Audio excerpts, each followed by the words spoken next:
Hi, I'm Digi Dane, and I just saw this Reddit post. And honestly, it kind of got me thinking about, maybe I wanted to do something a lot more positive than, a little bit of rage bait, a little bit of negativity on these YouTube videos. So here I am. I wanted to talk about some really positive things that have happened in the Digimon TCG in pretty much just the last year. Now, of course, I will have some criticisms. I'm as biased as it gets, but, sometimes there are times where things can be pretty frustrating. And that's totally valid. So, after reading a lot of the comments on this Reddit post, I decided to actually go and watch Mario's Gaming World's video on the topic. And I had a little bit to say about that as well, but I really want to clarify, make it abundantly clear, I am absolutely not trying to dunk on Mario by any means. I just wanted to use his video as kind of a vessel to begin this topic to begin with, I suppose. Without further ado, here are some incredibly positive things about the Digimon TCG in the last year. Now, initially I did want to, react to Mario's video and break it apart bit by bit. But after watching it, I decided really not to, considering the fact that A, I don't really want to start any drama, and B, after reading a few of the comments saying, oh, he's just negative baiting again, he's just trying to do these, he's just trying to be really negative about the game and, drum up rage bait to get people to watch. I kind of realized that actually this is a pretty sincere video of his. This is a video that essentially he decided to get on and say, I don't think the game is what it was, back in the day. And that's a valid point. Personally, I just disagree with that point. The game has, of course, exponentially changed since BT1. The game that he fell in love with, to quote Mario. And, I totally get it. If you've been playing for as long as, for example, I have or he has, after 30 sets, the game's going to change. And to me, when I hear a lot of I would say 5 to 8 minutes of this 10-minute video, it kind of did just sound a little bit like having nostalgia glasses on for better times, right? And that's a valid point to have, that maybe the game just isn't for you anymore. But honestly, the biggest question that I would ask to somebody who has decided that, man, everything's changed, there's too much going on, there's no more interactivity, which I disagree with as well. There's protection effects, there's deletion, a lot more forms of removal and whatnot. But if you were talking about that versus how it was in BT1, where, like he says, there's a couple choices you would make, and each of those choices really, really mattered. Am I going to play a Tamer this turn? Am I going to Digivolve in Raising to stay protected instead of getting OTK'd on turn 2?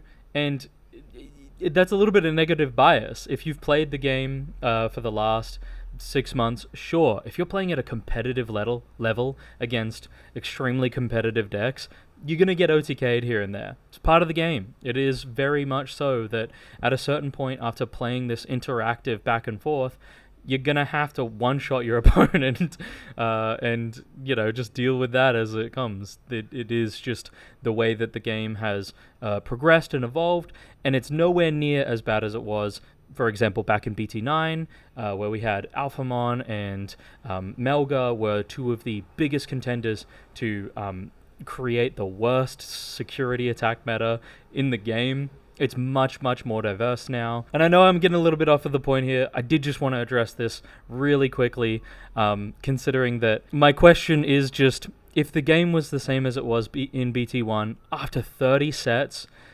maybe they print out a couple more 2-cost level 5s, vanilla rookies, and when Digivolving Blitz is the only text line, would you still be playing the game?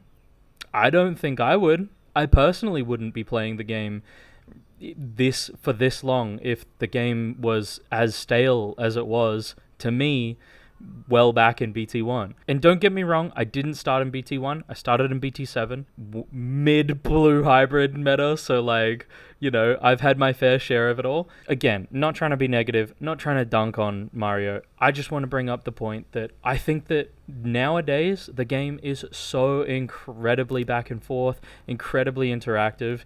even when you read Magna X. Don't get me wrong, Magna X is not a good example of that. It's probably the most like poorly designed card in the last 10 sets. Sure, I'll secede that. But then you look at something like Gallant X, and sure, it's a deck that can one-shot your security, but like its protection effects are pretty easy to get around. I think that's one of the most fairly balanced, well-designed versions of immunity, for example. And at a certain point, with the amount of removal options, with the amount of ways to remove your opponent's Digimon in such a tempo-heavy game, now we have scrambles to shore up some of that tempo issues, I think protection effects are kind of valid, kind of warranted. And I'm not trying to, shill and be way too biased for Digimon TCG, Bandai, I just genuinely think that there are some cases where it's worth it. He also, goes on to mention that aces are way too easy to out. We can chat about or you can all day. It's sitting on a pretty unaffected Digimon-like Alphamon, the stack, and then just turning around and acing over with Oyukin to both obliterate your opponent's board and take back your turn. It's pretty good. It feels pretty good right now. That's for another video, though. I really got to talk about Alphamon at the moment. This deck is so much fun. Okay, so that's kind of the point I really wanted to talk about, specifically to do with Mario. Yes, I believe that he has a bit of rose-tinted glasses on for a better time. Sure, but let's talk about some positive things. Because, in my opinion, the premise of does Digimon need to be saved is, from the get-go, a false one. And to explain that point, if you come at something like, this kind of question, does Digimon need to be saved, from the get-go, with such a negative overtone, man, I think it's a terrible way to start a conversation. Can Digimon do better? For sure. We have been doing a lot better in the last year. Take a look at the tournament pricing, for example. There was a very stark period where the finalist stuff we were getting was completely irrelevant for a long time. Now, in the last year, we've gotten things like all the new event packs, all of the new Evo Cup stuff is for all the Shine Grey line, for example, and that's just getting new support just now. A lot of this stuff is really, really relevant. Now, the caveat to that is, I really don't like that promo cards are still pretty shitty to deal with. For example, Protoform or Shadramon, these two cards are horrific to deal with, considering that they are both extremely expensive, and we finally got a reprint. And it's in the event packs. So that's the caveat there, obviously. Again, I'm not going to be completely biased. I am incredibly passionate about this game, and I make no... what's the word for it? I'm incredibly biased. I don't, lie and pretend that I'm not. I literally will always say that I'm just genuinely enjoy this game. What's another little thing we can talk about? Obviously, I'm not going to go into huge amounts of detail over every single one of these points. Another one I really wanted to quickly make is, even at a competitive to casual level, around the middle ground, it is incredibly diverse, especially with the newest boosters. Special Booster 2.5 and 2.0 have been so good at having, a lot of support for a lot of currently contending decks, and a lot of support for decks that were pretty rogue for a while there until these two sets have just popped up out and given us even more support. You have about 10 to 15 meta decks that you can play currently that all are very, very strong. And of course, the caveat to that is, some of these decks are frustrating to play against. Takemikazuchi, for sure. It ignores one of the fundamental principles of the game. Mirage Galgamon also kind of ignores a fundamental principle of the game, both in that they don't give a fuck about the memory gauge, to be blunt, I suppose. So there's, I'm not excited about Royal Knights. That deck didn't need to have a comeback. I've already preemptively self-defended against it by playing it first at locals so that I have a bit of a better, attitude about it. But as soon as somebody rolls up to me, playing it against me, I'm going to have the worst time. And I know that's for a fact. So, yeah, there's always caveats. But, there are so many decks that you can play. the unfortunate part to that as well is sometimes you just gotta look in the mirror and say, maybe Digimon Turbo isn't it. And I have to play something that is functional. Don't look at me. Anyway, and then obviously segueing, talking about Special Booster 2.5 and 2.0. Holy shit! These sets! I understand that the point of them is for unification and it's going to be a long time before we get something like that again. Holy shit! The value in those sets has been crazy for us Westerners. Being able to open a box and get pretty much like 11 super rares. Sure, you're a little bit shortchanged on your rares, but like, damn, dude, you can get so much out of buying just a few boxes compared to every other set. And then I imagine that a point that somebody like Mario would make is, oh, well, what about the secondary market? What happens when all of those cards go to $3 and all of those super rares from the Special Booster 2.0, they're worth nothing now. Personally, I don't care. I don't like if I can pull an entire case and all of that goes to like $3 each after 2 weeks, and I can start giving those cards out to people in my community, friends who need cards for a deck, friends who want to play a deck that they really have been excited for, but honestly just haven't had the money to play. I don't care if it's $3 of my money going away. I was pulling a case because I wanted a cereal card or an SP anyway. They are now getting the good end of the deal, which I don't care. It's personally, to me, Digimon has been a player's game for as long as I can remember, and I would like it to stay that way. When a card like Shadramon Promo becomes 100 AUD, which I think is roughly like 70 USD for you guys, that kind of disgusts me, because it just means that there is either a deck that is extremely strong that a lot of people can't access, or a deck that is, for example, maybe Virus Imperial is a deck that you really wanted to play, but now you can't play it because each card is going to cost you $70. Like, it's cardboard, man. it's cardboard, dog. It's ridiculous to me. By the way, I don't like Imp Virus. I just don't like it. The way that it plays, it shouldn't be able to recur an entire stack off of hard playing a worm on every turn. But that's me. That's just me. Yeah, so again, those are some other, really positive points about the TCG. I don't know how long I've been yapping for. I'm kind of hoping that I can get through these points super quickly, because one of the other takes I did for this was like 40 minutes, but I don't really want to waste your time. One of the other things that I really want to talk about as a huge positive aspect of Digimon TCG is, honestly, dude, the community. I know this is a bit of a cop-out because it doesn't really have to do specifically with the Digimon TCG, but everybody has been absolutely pulling it up.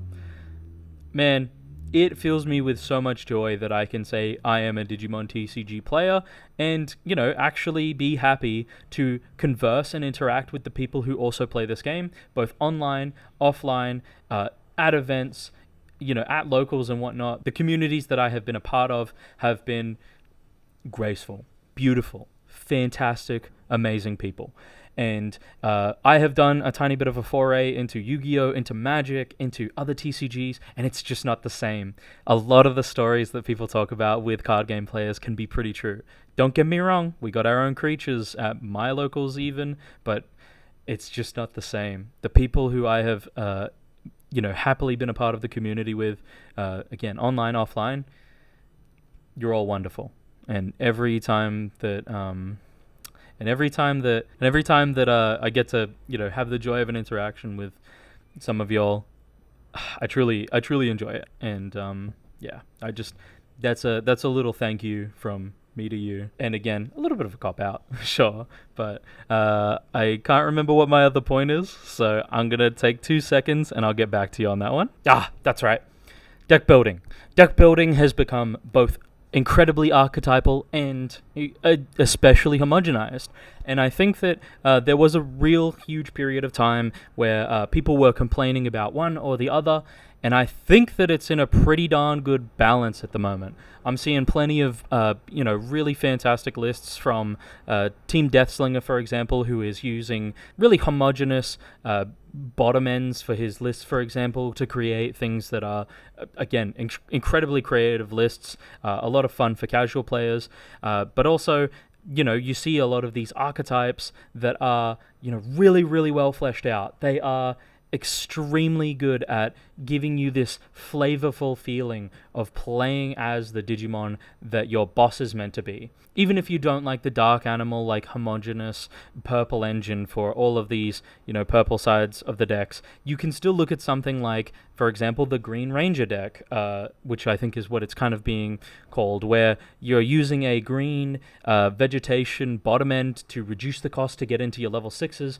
and then you just have this toolbox kit of level 6s and that are able to just play to your opponent's board and have so many random pieces, just a good stuff pile at that point. And I think that's really cool. I'm really happy to see those kinds of things come out. People have been doing it with Magna, and that kind of like Pale Dramon Imperial with Lydramon, gets all put together, and then you get to make Magna X. But you have to make Magna X. But it's sick that those kinds of lists exist, but also that we have extremely shoot down the middle archetypes that I don't have to think twice about what cards are going to go into the deck. They are a little bit less interesting in terms of deck building, but man, do they flesh out just beautifully. Like, I always use Bloomlord as an example because I just love the deck, but a deck that is kind of centered around the concept of playing out little vegetation pieces and growing like a flower on the board is what it feels like to me, and I think that's fantastic. I think it's incredible. Yeah, just awesome. I swear I had another part to push off of this, but I'm all over the place, and I've probably been rambling for a long time already. Anyways, those are just a few things that I feel like have been incredibly positive, and I really wanted to talk about. I understand that there can be problems with the game, and that, a lot of the negative voices will often rise to the top, and because everybody gets annoyed when they see it, and algorithms push pretty negative things. But again, I just wanted to talk about some things that I find extremely positive. If you don't agree with me, that's totally fine. You're valid. These are personal experiences, of course, and you're totally understandable if you've just been red hybrided 5 times in the last 5 locals and you're just thinking, man, is this really it? I would urge you to play something like Alphamon because it's a really good anti-aggro, but also your own kind of OTK deck, but I'll talk about that in another video. I'm so excited to talk about Alphamon. But again, my point is just that, look, there's a lot of positives in the game. I hope you're enjoying it at the moment. Things have been looking up and up, Bandai is for sure looking back at us and realizing that we are not a community who is ready to give up on the game. Even when they move over to One Piece to get the bag, we have stuck around. We have been here for this game through its worst points. The delays, the unification has been really rough. The increases in prices on some sets, increases on prices for secondary market stuff, and sometimes just loss of locals for a lot of people. I'm hearing that's a problem. But I appreciate you all, and I really appreciate all the positive comments that people leave and whatnot. Thank you all again for 1,000 subscribers. This has been just a fun ride. Don't subscribe anymore because there's too many of you, and the last thing I want is the community to get bigger. I would never want something like that. I don't read every single comment and interact with all of you on the Discord heavily and have a good time posting memes and just talking about stupid deck lists. I don't do any of that, okay? So if you're down there in the comments saying, where's this Discord so I can have a good time and talk about this stupid Pulsemon build that I just put together, you think you're going to find it down in the description? Right below here? Down there? Nice try, buddy. Because it might be down there, but don't look. Anyway, thank you again for watching. If there's anything you really wanted to talk about that I've personally missed that you find extremely positive, or is giving you a lot of light and reason to play the game again in the last year, for example, put it that I've again missed. Put it down in the comments. I would love to lament and talk about some of the things that maybe I've missed, because there's a lot of positive things that feel like they are both coming now that with unification we're able to actually deck build without just having a Japanese list come to us and be like, oh yeah, that's the best thing. Anyway, it's all solved. Don't need to think anymore. And being able to things like that are pretty cool.